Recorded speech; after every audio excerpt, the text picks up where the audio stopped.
Hi there, friends. Welcome back to As a Man Thinketh on Yanasa TV. I'd like to take a moment and just reflect for a second here on Peanut the squirrel.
For those of you who don't know Peanut the squirrel was a rescue squirrel, and he and his orphaned pal, Freddie the raccoon, were abruptly taken by the state of New York and euthanized. The New York State Department of Environmental Conservation staged a 5-hour raid on the home of Mark Luongo. I think I said his name right, Mark Luongo. Mark Luongo had started a nonprofit that rescued animals called Peanut's Farm. Sorry, that's Peanut's Freedom Farm, named after the squirrel, Peanut. Peanut was a bit of a celebrity on social media as well. Now, Mark has started a GoFundMe fundraiser to fight the state of New York and hold them accountable for what happened to Peanut. And according to that fundraiser, he says, to add to our anguish, they informed the media of their decision before even notifying Peanut's Freedom Farm his loving home.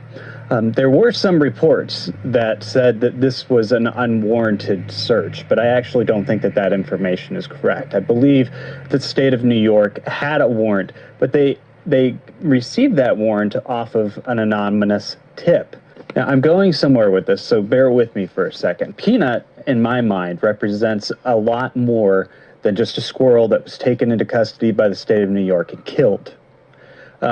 Peanut represents something that we've seen across this country that is a major growing problem, and I want you to think about this as you head to the polls. According to the Pacific Legal Foundation, the raid on Peanut's home has exposed the public to a government practice that has been festering unnoticed for too long. It hasn't been unnoticed on this channel, though.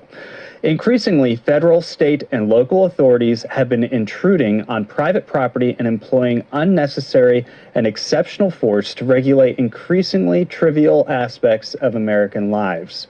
The way the government does this is pretty straightforward. It says, first, it makes it illegal to do something in the commonplace without a license, which means agents can obtain a warrant for your property over the crime of being unlicensed. And that's what he was raided for. He had a warrant for being unlicensed to care for wildlife. Although he was an established 501c3 that was taking care of animals that had been harmed. You still have to have a license. That's what happened in Peanut's case. The New York Department of Environmental Conservation raided the home on a warrant after receiving tips about the illegal keeping of wildlife as pets. And my dad had a pet raccoon in college. He was in Illinois. No, I'm not trying to get you arrested, Dad. I'm just saying. It was a rescue. My mom and him had an animal rescue on the college campus, and he had rescued a raccoon. But when government does issue a license, it attracts strings. Sometimes those strings are large fees or time-consuming educational requirements, but increasingly, those strings include the power to enter homes, businesses, and other private properties at will and without a warrant or probable cause. Now, I'm going to talk about this in just a second because there is no constitutional authority actually given to agencies to create crimes that are therefore punishable. The only ones in the United States who can create a law to put a U.S. citizen in jail or to punish them is the United States Congress. But these agencies have more laws, more criminal laws on the books than Congress has ever enacted. In other words, while Peanut's owners were raided because they didn't have the right government license. Many other Americans must tolerate home invasions because they did get the right license. Such intrusions have become all too commonplace in the land of the free. And you've seen this. So what they're talking about there is if you get a license, like in Montana, in Billings, for example, people who had a license to do massage therapy had to subject themselves to warrantless searches to make sure that they weren't actually doing rings of prostitution. It was to protect the public, to prosecute prostitution. Therefore, if you have a massage license in Billings, Montana, we have the right to search you. And, you know, this right to search to protect the public happens all over the place. There was a county in the United States where a judge signed off on the ability for the state to go in without a warrant and search, I don't know, it was a 500-mile radius area, thousands of homes, to check for fruit flies. I mean, they had the right to come onto your property to check for fruit flies and other pests. It's ridiculous. That is just basically opening the door for them to come onto your property for any reason whatsoever. And this is something that we've talked about on this channel several times over the past year. Remember the private farm co-op in the state of Michigan that was raided for raw milk? These girls weren't doing anything wrong. They had a private farm co-op, which means that the people who were buying the food that went into the co-op were private owners of the co-op. And then the state of Michigan went in, took all their milk, fined them. Same thing happened in the state of Pennsylvania. Many of you are familiar with the case of Amos Miller. Amos Miller has a private co-op that runs across the entire nation. A lot of farmers are members of that co-op, and a lot of consumers are members of that co-op. And they raided the co-op over raw milk because informed consumers do not have the right to choose where their food comes from. That's a big no-no. There's an interesting case on the Institute for Justice's website, and I know some of you are thinking, well, that law firm is representing the fake meat companies. But here's the thing is, you know, if I have the right to meat and I want the right to eat meat and retain that right for myself, then I shouldn't be taking away the right from somebody else who wants to eat something that was grown in a lab. That is completely their choice. They can do whatever they want to.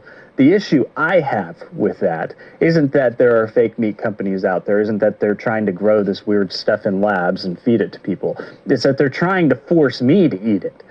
But I'm not going to force somebody who wants to eat it to not eat it. I mean, that's ridiculous. So I don't have a problem with the Institute for Justice representing those people. But the Institute for Justice has this case of a couple in California that owns a vineyard.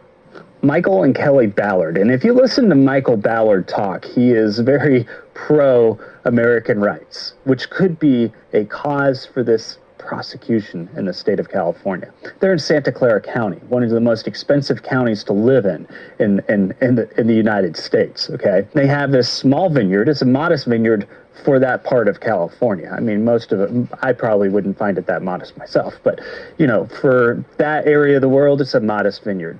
And they have an employee who's worked for them for 20 years. Marcelino has been our vineyard manager here and taking care of the grounds for well over 20 years now. The Martinez family is like family to us, and when you go through those kinds of human experiences with someone, you know, there's a bond that gets created, and there's just no way in the world we were going to throw these people out on the street. When Marcelino Martinez and his family needed a place to live, Michael offered them the opportunity to live in an RV at his winery. Now, what ended up happening was they had an unfounded complaint that they were dumping sewage into a stream that bordered one side of their property. And so what happened is Santa Clara County officials came out to inspect to see if they were, in fact, dumping sewage in the stream. In my perspective, if they were dumping sewage in the stream, they should have been able to take samples from the stream downstream to see if there was actually anything going into it, because they found that nothing was actually going on. There was no legitimacy to the complaint. But it gave them a legitimate search warrant to go onto the property and investigate. And like I said, I think that they should have had more evidence than a complaint before they went into this person's property and investigated. I think in the state of New York, they should have had more evidence than some anonymous complaints against these people who had this farm. So anyway, county officials have this anonymous complaint. They go into the vineyard and they find out that their farm worker is being housed on their property with his entire family, which is his wife and a couple kids, in a camper that is complete with power, complete with water, complete with sewer. Livable conditions, probably better livable conditions than most people in Santa Clara County, California. That has a very high homeless rate. It's not illegal to be homeless there, by the way. We first started dealing with the county in 2017 when the inspector came and first informed us that we'd have to remove the trailer from the property.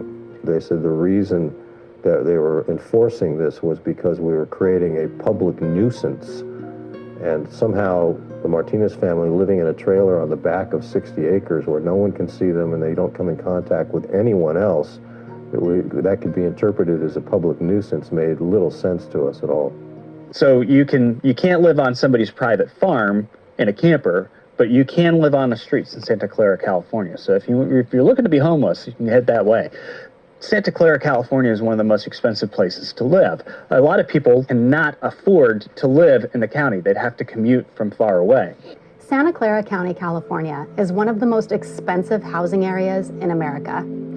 Saratoga is particularly expensive, with median rent costing over $3,500 a month and 98% of homes costing more than $300,000. The high cost of housing has left many middle to low income families with no place to live and contributed to California's severe homelessness problem. California is experiencing a housing supply crisis.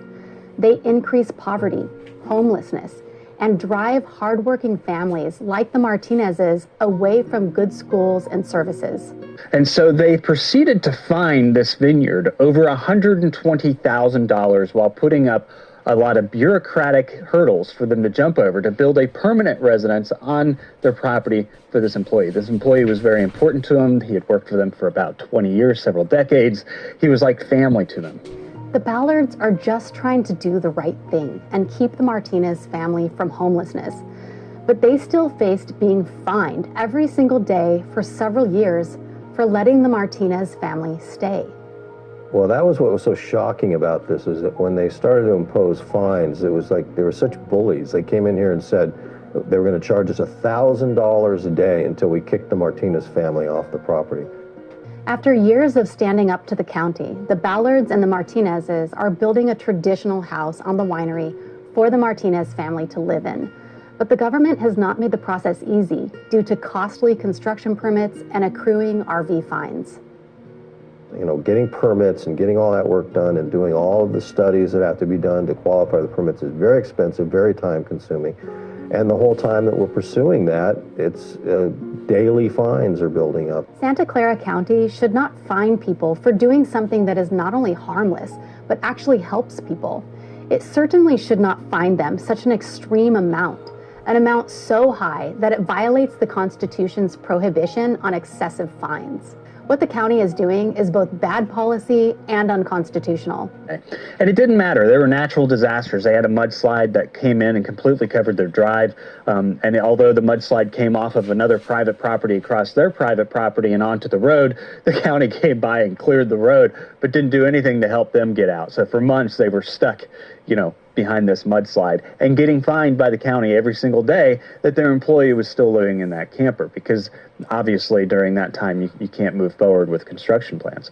But the county made it extremely difficult for them to be able to build this new residence for their employee, even though they were trying to do the right thing. And it took a long period of time between COVID and then the mudslides and some of the other events that occurred for them to be able to get this house up, and it equated to over $120,000. This type of activity from government agencies, whether they're state, county, or federal, is absolutely ridiculous. We have entered into a period of time where they have more power than the people do. They really do, because the President of the United States has to go through hoops in order to fire some of the heads of these agencies when he should be the executive director of those agencies. He should have ultimate control. We're the ones who are supposed to vote for him. And according to our vote, who we put in office, they should be able to manage those agencies. But that's not the way it's been. It's not the way it's been at all. And over the past several years, what we've actually seen is these agencies strengthened through more executive orders. They give them more and more strength. They have more power than Congress does. And it doesn't matter how overburdensome they are. This is a bureaucracy that is thirsty on power. So when I heard of the story of Peanut the squirrel and what had happened there, that's where my mind went. It started looking back over the past year. I did a video on here where a teenage girl was forced to shut down her apiary.